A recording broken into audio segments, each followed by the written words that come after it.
जेनजीले आवाज उठाएको सडकमा सुशासन र भ्रष्टाचार नियन्त्रणको हो भनेपछि तपाईले के बुझ्नु पर्यो भने म 5 महिनाको लागि 6 महिनाको लागि मात्रै यहाँ मन्त्री भइराख्दाखेरि पनि म एउटा विषय होस्, दुईटा विषय होस्, तीनटा विषय होस्, त्यसपछि त सडकमा जानै पर्छ। तपाई जस्तै नागरिक भएर तीनटा काम भए पनि हामीले सुशासनको गर्नै पर्छ। भ्रष्टाचार नियन्त्रणको लागि प्रयास गर्नै पर्छ।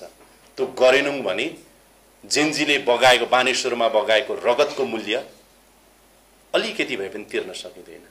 र ती जेनजी भाइ बहिनीहरू तपाई हाम्रा छोराछोरी र भाइ बहिनी नै हुन्। तपाईको आफ्नो घरमा भएको छोराछोरी भाइ बहिनी सम्झिनुस्। तपाईहरू यदि भ्रष्टाचारमा हुनुहुन्छ, तपाईहरू सुशासन कायम गरिरहनु भएको छैन भने त्यो पुस्ताले बगाएको रगत, तपाईका छोरछोरी, मेरा छोरछोरी, भाइ बहिनीले बगाएको रगत मन मस्तिष्कमा सम्झिनुस्। हामी सम्झ्यौं। यो ठेक्कापट्टा जति लागेको छ, मैले एमडी साहबलाई भनिसकेको छु, जसले कामै गरेको छैन। आजै मैले यहाँ सार्वजनिक रूपमा सबैलाई भने, जसले टावर बनाउनु छ, जसले जे कामको लागि चाहिँ जिम्मेवारी लिएका छन्, जुन कन्ट्र्याक्टरहरू छन्, जसले तपाईहरूलाई वर्षौंदेखि अल्झाइरहेका छन्, उल्झाइरहेका छन् र ओगटेर बसिरहेका छन् र कामै गरेका छैनन्, ब्ल्याकलिस्टमा राख्ने, रद्द गर्ने। अब एउटा साथीको रूपमा यहाँले लिनु होला मन्त्रीलाई। मन्त्री भनेको ठुलो यो त्यो होइन। 5 महिनापछि त म तपाईहरुकै दुनियाँमा आउँदैछु। चुनाव हुँदैछ भनेर जनतासम्म कसैले पुर्याउँदैछ भने तपाईहरुले पुर्याउँदै हुनुहुन्छ। त्यसैले नेपाल टेलिकम हरेक सुख दुःखमा, जुन हामी राष्ट्रको सञ्चार भन्छौं, त्यो रूपमा तपाईहरु लाग्नु भएको छ। अहिलेसम्म भएका प्रयासहरूको म एकदमै उच्च प्रशंसा गर्छु। म अर्को निवेदन गर्छु, यो ठेक्कापट्टा जति लागेको छ, मैले एमडी साहबलाई भनिसकेको छु, जसले कामै गरेको छैन।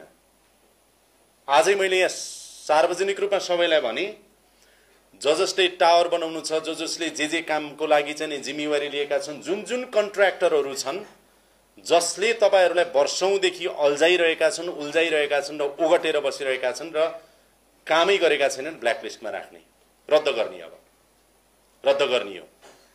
जसले काम गर्छन्, गर्छु भन्छन्, तिनीहरूको अगाडि बढाउने हो। त्यसैले आजकै कार्यक्रममा मैले यहाँहरु मार्फत भने, विनम्र आग्रह गरे, काम गर्नुपर्ने कन्ट्र्याक्टरहरूले समयभित्र काम सक्नु पर्यो। नसक्ने हो भने किन नसकेको हो, त्यो कुरा क्लियर हुनु पर्यो।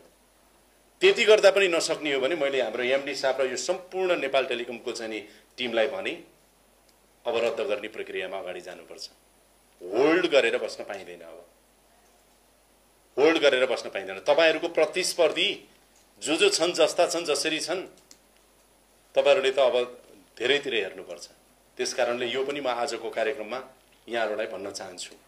र अन्त्यमा खास गरेर जनतालाई सुसूचित गर्ने कुरा, त्यसपछि जनतालाई सम्पर्क र सम्बन्धमा सधैँ राखिराख्ने कुरा, 24 घण्टा जुन भूमिका तपाईहरुले निर्वाह गर्नुभएको छ, पछिल्लो पटक नै हामीले यो सरकारको प्राथमिकता यहाँहरुलाई जानकारी छ।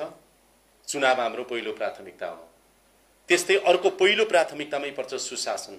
सुशासनसँगै जोडेर यहाँहरुलाई मैले यत्रो कुराहरु भने। त्यसैले एनटीसी को सेवालाई सुशासनसँग जोडेर अब हेर्नै पर्छ। अर्को कुरा भ्रष्टाचार नियन्त्रण। जेनजीले आवाज उठाएको सडकमा सुशासन र भ्रष्टाचार नियन्त्रणको हो भनेपछि तपाईले के बुझ्नु पर्यो भने, म 5 महिनाको लागि 6 महिनाको लागि मात्रै यहाँ मन्त्री भइराख्दाखेरि पनि म एउटा विषय होस्, दुईटा विषय होस्, तीनटा विषय होस्, त्यसपछि त सडकमा जानै पर्छ। तपाई जस्तै नागरिक भएर तीनटा काम भए पनि हामीले सुशासनको गर्नै पर्छ। भ्रष्टाचार नियन्त्रणको लागि प्रयास गर्नै पर्छ। त्यो गरेनौं भने जेनजीले बगाएको बानेश्वरमा बगाएको रगतको मूल्य अलिकति भए पनि तिर्न सकिँदैन। र ती जेनजी भाइ बहिनीहरू तपाई हाम्रा छोराछोरी र भाइ बहिनी नै हुन्। तपाईको आफ्नो घरमा भएको छोराछोरी भाइ बहिनी सम्झिनुस्। तपाईहरू यदि भ्रष्टाचारमा हुनुहुन्छ, तपाईहरू सुशासन कायम गरिरहनु भएको छैन भने त्यो पुस्ताले बगाएको रगत, तपाईका छोरछोरी, मेरा छोरछोरी, भाइ बहिनीले बगाएको रगत मन मस्तिष्कमा सम्झिनुस्। हामी सम्झ्यौं। त्यसपछि सुशासनको बाटो तय भइ नै हाल्छ। त्यसकारणले छोटो अवधि भए पनि केही न केही काम गर्नुपर्ने यो सरकारलाई दबाब छ, चुनौती छ र ऊर्जा पनि छ। त्यो बाटोमा हामी जान्छौँ र हामीले चुनावको त हामी धन्यवाद दिन्छौँ हाम्रो सेवा प्रदायकहरूलाई। पहिलोचोटि जनस्तरमा हामीले रिङटोन मार्फत CRBT मार्फत हामीले के गर्यौं, फागुन 21 मा चुनाव हुँदैछ भनेर अहिले पनि फोनमा आउँछ। यो टेक्निकल कुरा मात्रै होइन, यो पोलिटिकल पनि हो। चुनाव हुँदैछ भनेर जनतासम्म कसैले पुर्याउँदैछ भने तपाईहरुले पुर्याउँदै हुनुहुन्छ। त्यसैले नेपाल टेलिकम हरेक सुख दुःखमा जुन हामी राष्ट्रको सञ्चार भन्छौं त्यो रूपमा तपाईहरु लाग्नु भएको छ। अहिलेसम्म भएका प्रयासहरुको म एकदमै उच्च प्रशंसा गर्छु। तपाईहरुले यति नगर्दिएको भए नेपालको टेलिकम्युनिकेसन यहाँसम्म पुग्थेन। हेर्नुस्, पुग्थ्यो भने अरु कयौं कम्पनीहरु किन डुबे त? हाम्रा कयौं कम्पनीहरु डुबे नि त। तर नेपाल टेलिकम अहिले पनि यसरी सस्टेन गरिरहेको छ, राज्यलाई कर तिरिरहेको छ, राष्ट्रलाई पालिरहेको छ। तपाईहरु आफू पालिएको मात्र हैन कि धेरै जनता हजारौंलाई तपाईहरुले पालिराख्नु भएको छ यो माध्यम मार्फत। भनेपछि तपाईहरु धन्यवादका पात्र हुनुहुन्छ, बधाईका पात्र हुनुहुन्छ। तपाईहरुले अथाह मेहनत पनि गर्नु भएको छ, परिश्रम गर्नु भएको छ, धेरै क्रिएटिभ कामहरु गर्नु भएको छ। यसको म उच्च सराहना व्यक्त गर्न चाहन्छु र आगामी दिनमा पनि नेपाल टेलिकमलाई कुनै पनि समस्या पर्यो, केही पनि अप्ठ्याराहरु आयो, बोर्डको हाम्रो अध्यक्ष सचिवजी हुनुहुन्छ, म मन्त्री छु र यो सम्पूर्ण सरकार सम्पूर्ण रूपमा नेपाल टेलिकमको कुनै पनि अप्ठ्यारा, देश र जनताको लागि भएका अप्ठ्याराहरुमा तपाईहरुको साथमा छ। तपाईहरु सँगै एउटा साथीको रूपमा यहाँले लिनु होला मन्त्रीलाई।